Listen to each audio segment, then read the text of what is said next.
Hi friends, welcome to my channel. ఈ video వెళ్ళకన్నా ముందు please like చేయండి, షేర్ అండ్ సబ్స్క్రైబ్ చేసుకోండి ఛానల్ని. ఈరోజు వీడియో ఏంటిదంటే జూబ్లీస్ బై ఎలక్షన్స్ గురించి పూర్తి డీటెయిల్స్ చెప్పబోతున్నాను. జూబ్లీస్ బై ఎలక్షన్స్ అనేది నవంబర్ 11 రోజున నిర్వహించడం జరుగుతుంది. అదేవిధంగా నవంబర్ 14 రోజున ఫలితాలు వివరిస్తుంది. నియోజకవర్గం పూర్వం ఏంటంటే ఈ నియోజకవర్గం అనేది 2008లో పునర్విభజనలో భాగంగా జూబ్లీస్ అసెంబ్లీ నియోజకవర్గం అని ఏర్పాటు చేయడం జరిగింది. ఇక్కడ 2009లో కాంగ్రెస్ అభ్యర్థిగా విష్ణువర్ధన్ రెడ్డి గారు విజయం సాధించారు. అదేవిధంగా 2014, 2018, 2023లో ఇక్కడ గోపీనాథ్ మాకంటి గోపీనాథ్ గారు విజయం సాధించడం జరిగింది. ఈయన ఇటీవలనే మరణించడం వల్ల ఇక్కడ ఉప ఎన్నిక రావడం జరుగుతుంది. ఈ ఉప ఎన్నికల్లో 3 పార్టీలు ప్రధాన పార్టీల్లో అభ్యర్థులను ప్రకటించడం జరిగింది. అదేవిధంగా ఇక్కడ బీఆర్ఎస్ తరఫున మాకంటి మాధవి గారు, కాంగ్రెస్ అభ్యర్థిగా నవీన్ యాదవ్ మరియు బీజేపీ అభ్యర్థి దీపక్ రెడ్డి గారు బరిలో ఉండబోతున్నారు. ఇక్కడ వచ్చేసి బీఆర్ఎస్ ఇంకొకరిని కూడా బరిలో ఉండబోతుంది. ఇక్కడ విష్ణువర్ధన్ రెడ్డి కూడా నామినేషన్ వేయడం జరుగుతుంది. ఇదేమైతే చూడాలి. దాని తర్వాత ఇది ఏమేమి ప్రాంతాల్లో వస్తుందంటే జూబ్లీస్, ఎర్రగడ్డ మరియు రామంత్ నగర్ వివిధ ప్రాంతాల్లో ఈ అసెంబ్లీ నియోజకవర్గం పరిధిలో వస్తాయి. ఇక్కడ 3,84,000 ఓట్లు ఉండడం జరుగుతుంది. ఇక్కడ ఎక్కువగా కమ్మ, మున్నూరు కాపు మరియు మైనారిటీ ఓట్లు ఎక్కువ కీలకంగా ఉంటుంది.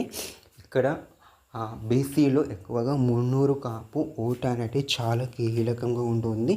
మరియు మైనారిటీ ఓటులు కమ్మ ఓట్లు ఎక్కువ కీలకం. ఇక్కడ ఎక్కువగా జూబ్లీస్లో సెటిలర్స్ ఉంటారు మరియు ఎక్కువగా ఫిలిం ఇండస్ట్రీ వాళ్ళు కూడా ఈ జూబ్లీస్ ఇక్కడనే ఉంటారు కాబట్టి ఇది ఎక్కువ సెటిలర్స్ ఓటర్స్ అని చెప్పవచ్చు. ఇక్కడ ఎక్కువగా కమ్మ ఓట్లు చాలా కీలకం భావించవచ్చు. ఇక్కడ మైనారిటీ ఓట్లు కూడా చాలా కీలకం. ఇక్కడ ఎంఐఎం అనేది పోటీ చేయడం లేదు, కాంగ్రెస్ మధ్యవేయం జరుగుతుంది కనుక మైనారిటీ ఓట్లు ఎక్కువగా కాంగ్రెస్ పార్టీకి వెళ్తాయని అధిష్టానం భావించడం జరుగుతుంది. మరియు ఇక్కడ బీఆర్ఎస్ సెంటిమెంట్ మరియు సెటిలర్స్ ఓట్ల కోసం చూస్తుంది. ఇక్కడ మమ్మీ గోపీనాథ్కి చాలా పేరు ఉంది, అందుకే వాళ్ళ భార్యని పోటీలో ముందుపోతున్నారు. అదేవిధంగా నవీన్ యాదవ్కు సెంటిమెంట్ ఉంది, ఎందుకంటే ఈయన 3 సార్లు ఓడిపోయిన వ్యక్తి కాబట్టి ఈయనకి ఛాన్స్ ఇచ్చారు కనుక సెంటిమెంట్ కలిసి వస్తుందని చెప్పేవారు. బీజేపీ ఇక్కడ గెలవడం చాలా కష్టం, ఎందుకంటే బీజేపీ పార్టీ 2 పాయింట్ల కంటే తర్వాతనే అభ్యర్థి ప్రకటించడం జరిగింది. ఇక్కడ ఎక్కువగా పోటీ బీజేపీ ఉండదు. ఇటీవల పార్లమెంట్ ఎన్నికలు సికింద్రాబాద్ పార్లమెంట్ నియోజకవర్గం పరిధిలోకి వస్తుంది.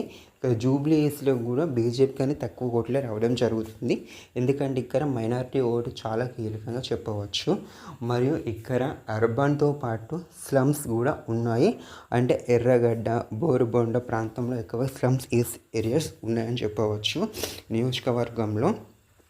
ఇక్కడ వచ్చేసి ఈ ప్రాంతంలో ఎక్కువగా ఆంధ్ర వివిధ ప్రాంతం వాళ్ళు ఉంటారు. ఇక్కడ విష్ణువర్ధన్ రెడ్డి మరొక నామినేషన్ వేయడం జరిగింది కనుక ఇది ఎక్కువ కోలిక రావడం జరుగుతుంది. నియోజకవర్గంలో అనేక సమస్యలు ఉన్నాయి. ఇక్కడ కాంగ్రెస్ 3 మంత్రులను ప్రకటించడం జరిగింది. వచ్చేసి తుమ్మల నాగేశ్వరరావు, పొన్నం ప్రభాకర్, గడ్డం వివేక్ వెంకటస్వామి గారు 3 మంత్రులకు ఇన్ఛార్జ్ ఇవ్వడం జరుగుతుంది. ఆ మంత్రులు గత 2 నెలలుగా వివిధ ప్రాంతంలో తిరిగి వివిధ మీటింగ్లు చేయడం జరుగుతుంది. మనిషికి ఒక్క డివిజన్ ఇచ్చారు. ఆ డివిజన్ వివిధ కార్పొరేషన్ నెంబర్లను కూడా ప్రకటించడం జరిగింది.